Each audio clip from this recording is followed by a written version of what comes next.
राधे राधे दोस्तों। आज की वीडियो में आपके लिए पशुपतिनाथ व्रत की कथा लेकर आई हूँ। श्री शिवाय नमस्तुभ्यम। सोमवार का दिन भगवान शिव को समर्पित होता है और सोमवार के दिन व्रत भी किया जाता है। कहा जाता है कि जो भी व्यक्ति भगवान शिव का व्रत करते हैं उनकी सभी मनोकामना पूरी हो जाती है। सोमवार के दिन भगवान शिव के कई व्रत किए जाते हैं, जैसे 16 सोमवार का व्रत, प्रति सोमवार का व्रत और पशुपतिनाथ का व्रत। आइए आज की इस वीडियो में इस पशुपतिनाथ जी की कथा एवं पूजा विधि को जानेंगे। भगवान पशुपतिनाथ जी की कथा को शुरू करने से पहले हाथ में चावल के दाने लें और कथा समाप्त हो जाने पर वो चावल के दाने भगवान शिव को समर्पित कर दें। एक बार की बात है, भगवान शिव नेपाल के सुंदर भूमि से आकर्षित होकर आकाश छोड़कर आ रहे और यही ठहर गए। इस क्षेत्र में वह 3 सींग वाले यानी चिंगारा का रूप धारण करके विचरण करने लगे, इसलिए इस क्षेत्र को पशुपति क्षेत्र भी कहा या अमृत सरी भी कहा जाता है। भगवान शिव को इस तरह अनुपस्थिति देखकर ब्रह्मा और भगवान विष्णु भी चिंतित हो गए और दोनों देवता भगवान शिव की खोज में निकल पड़े। इस रमणीक क्षेत्र में उन्होंने एक 3 सिंग वाला मृग विचलन करते हुए देखा। उन्हें मृग रूपी शिव पर शक होने लगा।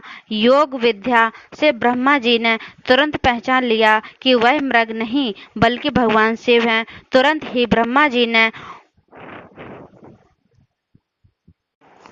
उछल पड़े मृग के सिंग को पकड़ने की कोशिश करने लगे। इससे मृग की सिंग के 3 टुकड़े हो गए। सिंग का एक पवित्र टुकड़ा टूटकर यहाँ पर गिर गया, जिसकी वजह से यहाँ महारुद्र जी का जन्म हुआ, जो आगे जाकर पशुपतिनाथ के नाम से प्रसिद्ध हुआ। भगवान शिव की इच्छा के अनुसार भगवान विष्णु ने भगवान शिव को मोक्ष देने के बाद नागमणि के ऊंचे टीले पर एक लिंग की स्थापना, जो पशुपति के नाम नाथ जी के रूप में प्रसिद्ध हुआ।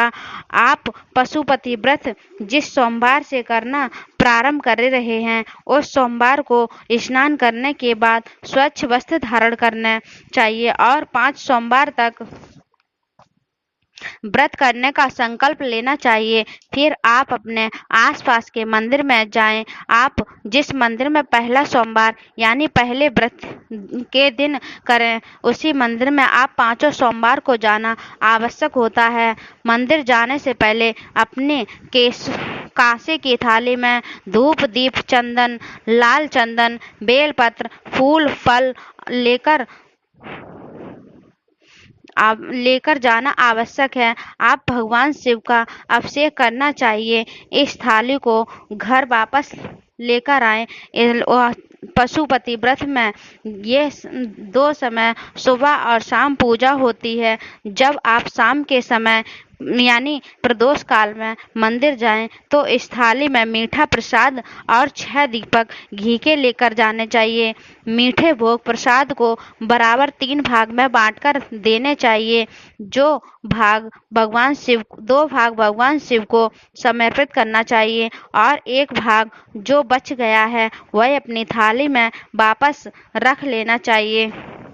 इस प्रकार आप जो 6 दीपक लेकर गए हैं उनमें से 5 दीपक भगवान शिव के सामने जला देने चाहिए और एक बिना जला हुआ दीपक अपने थाली में वापस रखकर अपने साथ घर लेकर आना चाहिए और घर में प्रवेश होने से पहले अपने घर के मुख्य द्वार पर दाहिने ओर चौखट पर बचा हुआ दीपक जलाना चाहिए। घर में प्रवेश करने के बाद जो आप इस प्रसाद वापस लेकर आए हैं वह प्रसाद आपको स्वयं ग्रहण करना चाहिए। इस प्रसाद को किसी और व्यक्ति को नहीं देना चाहिए। इस व्रत में आप प्रसाद के साथ में भोजन भी ग्रहण कर सकते हैं। हो सके तो मीठा भोजन ही करना चाहिए। आइए भक्त जानते हैं पशुपति व्रत के नियम क्या हैं। जैसा है। शास्त्रों के अनुसार अपने अपने व्रत के कुछ नियम होते हैं, वैसे ही इस व्रत का नियम है। इस व्रत को सोमवार के दिन ही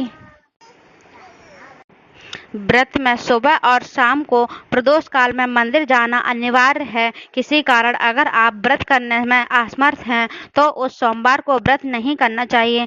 आप जिस मंदिर में आप गए हैं उसी मंदिर में 5 सोमवार जाना आवश्यक होता है। शाम के समय प्रदोष काल में पूजा का विशेष महत्व होता है, इसलिए शाम के समय पूजा करनी चाहिए। व्रत करने वालों को दिन में सोना नहीं चाहिए, भगवान शिव का ध्यान करना चाहिए। इस व्रत में आप दिन में फलाहार भी कर सकते हैं। यदि आप दोबारा व्रत करना चाहते हैं तो एक सोमवार छोड़कर व्रत प्रारंभ करना चाहिए। व्रत के दौरान श्रद्धा अनुसार दान भी करना चाहिए और शिव के मंत्रों का आवश्यक अनुसार जाप भी करना चाहिए, जैसे महामृत्युंजय मंत्र और ओम नमः शिवाय का सारा दिन जाप करना चाहिए और उसके पश्चात आरती भी करनी चाहिए।